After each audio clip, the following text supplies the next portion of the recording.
Greetings.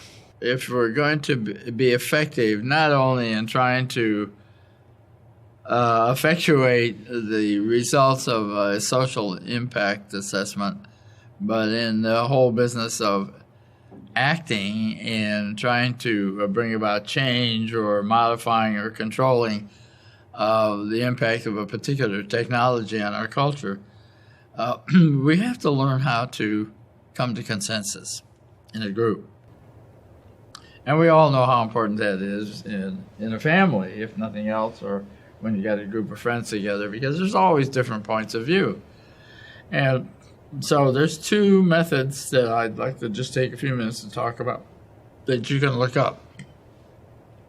First off is one that takes a lot of computer effort, but if you have a group of people that are scattered around geographically and can't get together because of time schedules, but have access to a computer, or really you could do it through the mails, except it takes so much longer, but say access to the internet, you can carry on and develop consensus that way. And the process is called the Delphi process. And I believe this was established by the RAND Corporation out in California. The idea is this, and it's also inherent in the other one, which to me is more practical and I like to use, is the nominal group technique. That's what I've always been told it's called. It has other names too, I'm sure, but the idea is the same in all cases. A question is raised about, what's our goals, or what do you think are, let's say you did a social impact assessment and there were people that were for a particular project and there were people that are against it. And so how would you see if you could find some consensus? Well, what you would do is, first off, you'd present the problem. The question, the things that have to be pulled together into some stance. It could be a statement of fors and a statement of against. Two separate statements, for example.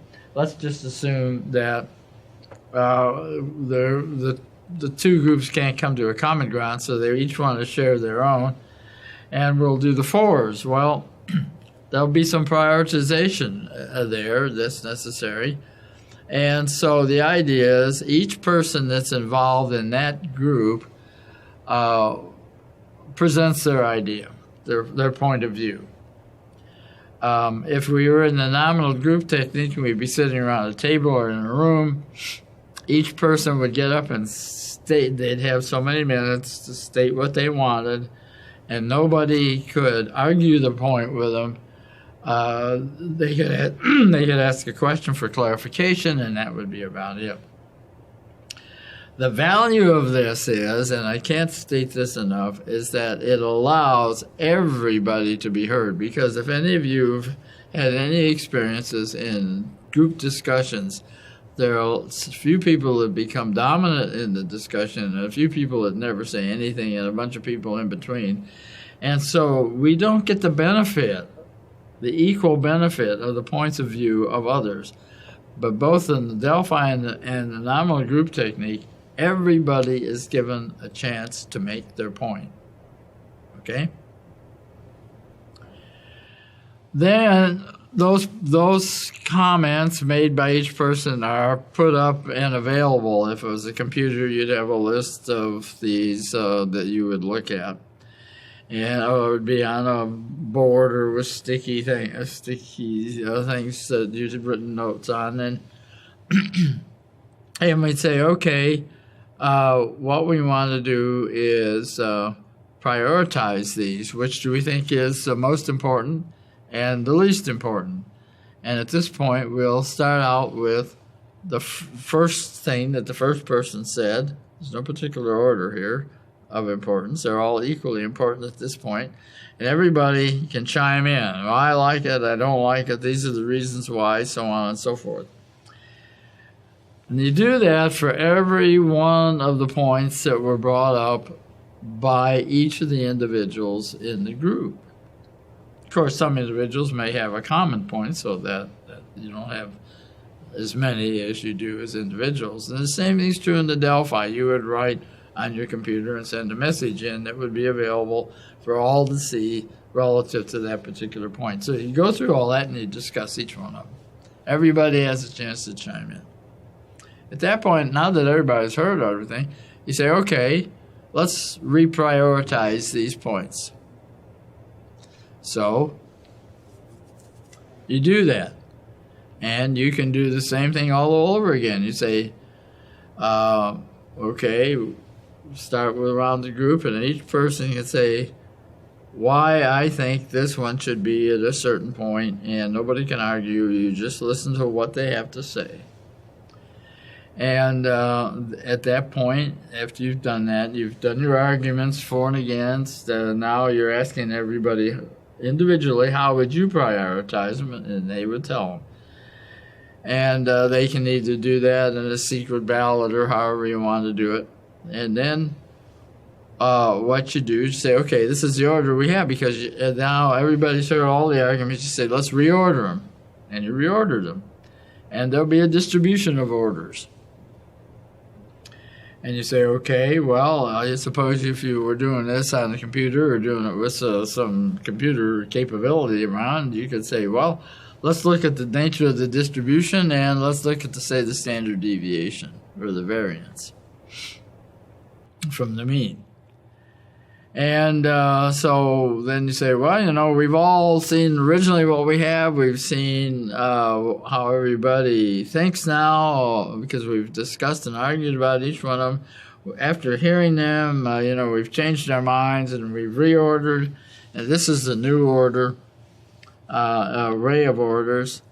Let's talk about what we think about this array and whether we'd like to change it again. Well, you have more discussion, and then you say, okay, let's reorder again, reprioritize. Well, you'll have a distribution of orders again. And what will happen is that distribution will get narrower. In other words, the standard deviation will tend to shrink. And that's because people are becoming more, well, yeah, okay, I agree with you. Yeah, this sounds okay. I'm not going to really make much of a change kind of attitude. And so if you were to plot the standard deviation, you might say, or the variance from the mean as a function of voting times, you would find it tends to level out. And once it begins to level out, you can say, well, I guess that's about as far as we're going to get. Bingo, stop at that point, truncate things and say, all right, this is the order and priority of what we think is important for that product or against the product, however you're working. Or if you could combine the two somehow, well, then as a group, this is what we think is important in order of priority, because there isn't one single point that we think is important. Like in the case of the solar-powered satellite, we talked about the economy. What about the economics that affects me as an individual? What about the economics from the sense of a tax base? What about the economy from the standpoint of the business community? So there's more than one aspect to just say money or pollutants or whatever. So that's where you're going to have all these different priorities come into play. And the trick is, let everybody, this is the fundamental idea. I don't care how you pull it off, but this is the fundamental idea. Everybody makes their point, and they're allowed to do it without any conflict, any arguments. So they feel free to do that, so that the quiet person gets equal time on the floor as the rather talkative one, and everybody's given a certain period of time to make their case, so the talkative person can't totally monopolize. Then you have a free discussion. Then you prioritize. Then you listen to this discussion and you reprioritize, and you keep talking, and eventually the distribution of what's number one issue, number two, three, and four, if there are several, sort of stabilizes. You find that things aren't changing. You kind of come to a common agreement, and you say, okay, that's it. That's going to be the group's point of view. There are many ways to do this, conflict management and all that sort of thing. But this is a very simple idea, easy to do, and the best thing to do if you do it is the person that manages the discussions and controls the whole thing should not be either a person who is a leader in that particular community. It should perhaps be somebody totally nobody knows, comes in from the outside. So the leadership of this particular activity is somebody who has no vested interest. Then it'll work the best.